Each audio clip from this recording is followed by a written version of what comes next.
If you desire better sex in your marriage, this video is for you. Now, we have a tendency to blame our less than fulfilling sexual lives on things like fatigue, hormones, poor skills, relational tension, selfishness, desire discrepancies, and on and on and on, when the reality is probably the one thing that most negatively impacts our ability to have the sexual lives we want in marriage is actually our mindsets.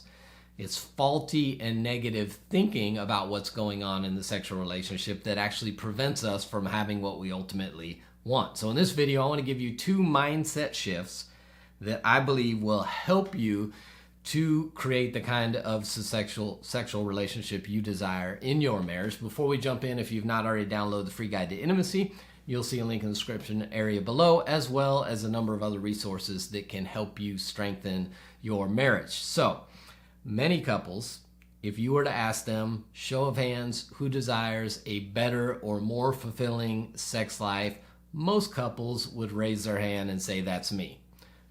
But most of them also have the wrong approach in trying to get it. So recently I was reading a book called The Secrets of Sex and Marriage by Shanti Feldhahn and Michael Sitzma. And in that book, they have a whole chapter that's dedicated purely to the mindset and mindset shifts that need to be made, because they found that faulty thinking is usually at the core of the negative experiences that are happening sexually in a marriage. And so I just want to highlight in this video 2 of the mindset shifts that I think can greatly improve and help you strengthen the sexual intimacy in your relationship. And why is mindset even important? Because guess what, folks? What you focus on is what you tend to see. And that's not some hyper cliche, spiritual, metaphysical thing. That's neuroscience, right? There's a little piece device on the back of your brain called the RAS, reticular activating system, that decides what information coming in through the eyes is important to relay to the brain, right? Which is why if you've ever been in the market for getting a new car and you've decided, maybe narrowed it down to 1 or 2 specific types of cars, what always happens? Yeah, you start seeing that car everywhere. And it's not because they just unleashed a whole bunch of new models of that car into the wild to somehow trick you into buying it. It's because you have decided that that is an important thing to notice or focus on. And now your brain starts relaying that to you every time your eyes see it to say, hey, look over here. Here is something you've decided is worth focusing on, and now you begin to see it everywhere. Maybe you're familiar with the 1999 Harvard invisible gorilla experiment. I don't know if you've ever seen videos on this, but they show it in a lot of colleges and psychology class. But basically, they had participants sit down and watch a video. And in that video, there are 6 people, some in black shirts, some in white shirts, passing basketballs back and forth. And the participants are told to watch this video and count how many times people in white shirts made passes with a basketball. And at the end of the video, they get their feedback, and most of the people got right how many passes the white shirts were actually making. But what they missed was in the middle of the video, halfway through the video, a gorilla walks on the screen, stops in the middle of the screen, stares at the camera, beats his chest, and then walks off camera.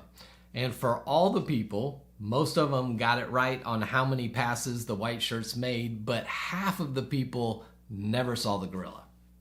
Even though when they went back and focused on the eyes, and they actually determined through science that the people's eyes focused on the gorilla for up to, on average, a second, a lot of those people never saw what was actually there because that wasn't their focus. Why is this important, and why am I telling you all this stuff? Because what you focus on is what you see.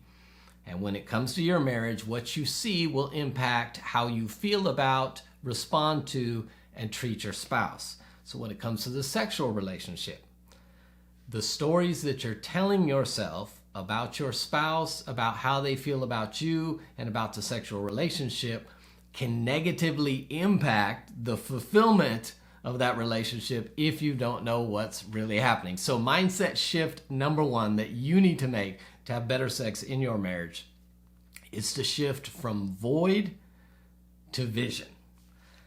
Too many times when it comes to our relationship, we are focused on what we're not getting, what's missing, what's not right about the relationship. And as a counselor, I get it. People who usually come into counseling are coming in because they want to fix an area that's not working for them, right? They want to come in because they can't get on the same page about how much frequency of sex to have, right? That's called desire discrepancy. Or maybe they need healing from sexual trauma.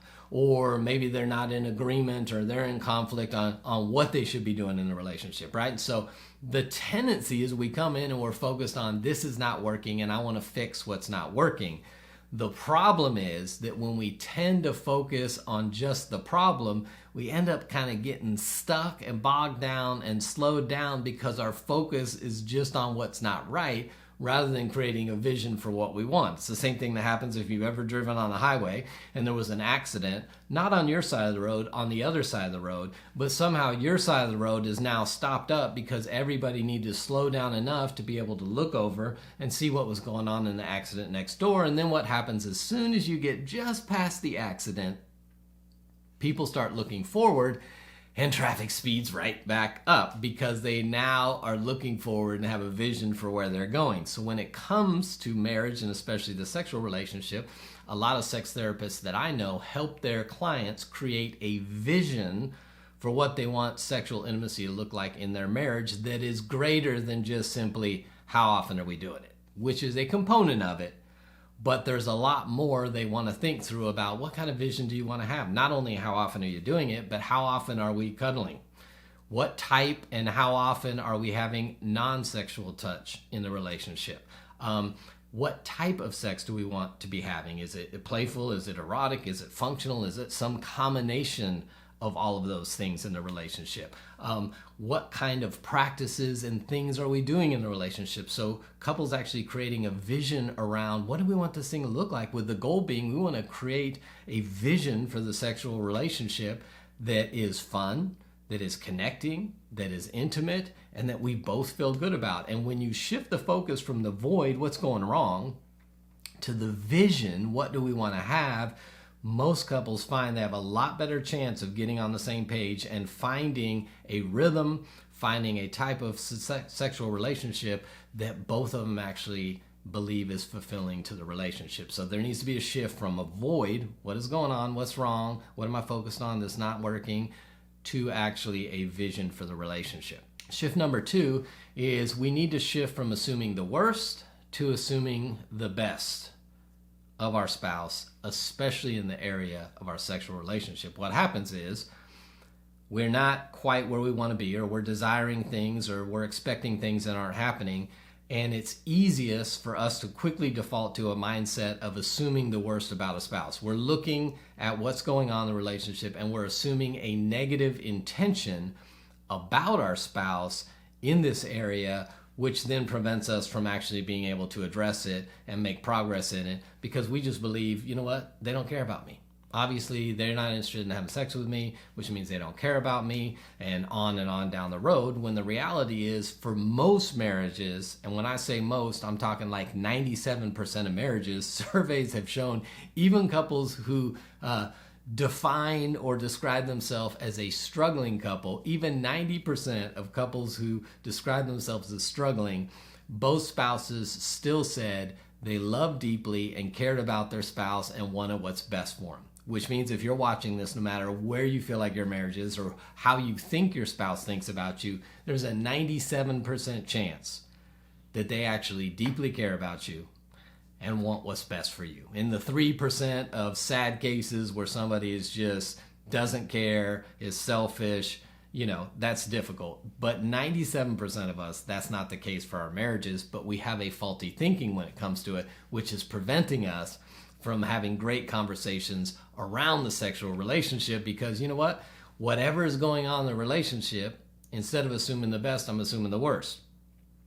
So then I say things, well, the only reason he's giving me a back rub is because he wants sex. Well, maybe he wants to sexually connect with you because he deeply cares about you. Or, yeah, she never wants to have sex with me, and all the conditions have to be just perfect, and the moon has to be just right, and the kids can't be upset, and all these other things, and she just looks for any excuse not to have sex with me. Or maybe she actually does have a hard time turning her thought life off, and she is not able to compartmentalize as well as you can, and there may be some things you can do to help her get where she really wants to be. but she's having a hard time mentally getting there. We can assume the worst, or we can assume the best of them.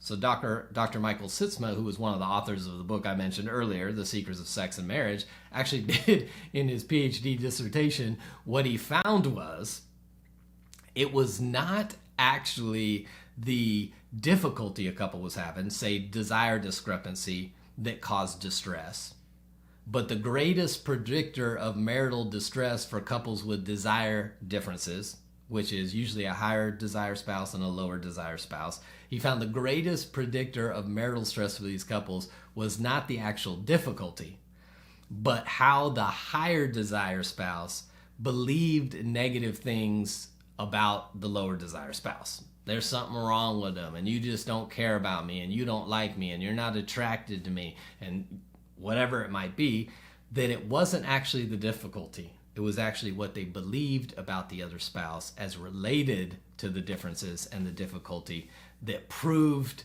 to cause more marital stress. So why is that important? Because if you assume the worst rather than assuming the best, it's going to negatively impact how you're able to manage the differences sexually in your relationship. So what does all this mean? All of this means that the way that you're thinking about your differences in your relationship sexually has a greater impact on what's actually going on than what the actual problem is. So what do you need to do about that? Number one, you need to make a decision personally to shift the thinking from I'm going to assume the worst, I'm going to assume bad intentions, I'm going to assume they're selfish, I'm going to assume they don't care, I'm going to assume they only are focused on what they want to do, and you know what, I'm going to start assuming the best. And I'm going to believe that they do care about me and they do desire the kind of fulfilling sex life that I desire as well, and I'm just choosing to believe the best, and I'm going into it, and when I believe the best, I'm going to start seeing best as opposed to the negative. And number two, you and your spouse need to sit down and say, let's shift from void to vision. And maybe we need to craft a vision for what we want our sexual intimacy to look like so that together we can begin moving forward towards the vision that we have instead of staying stuck fighting about the continued problems that we perceive in the relationship. So that's probably about enough for right now. If you've not downloaded the free guide to intimacy yet, hit it in the description area below. You'll see 4 areas of intimacy: emotional, physical, spiritual, recreational, and it'll give you some ideas about how you can increase and improve those areas of the relationship. And if you want some more videos as related to sex in marriage, I'll tag a few at the end of this video, and I'll see you right back here next time on RelationShots.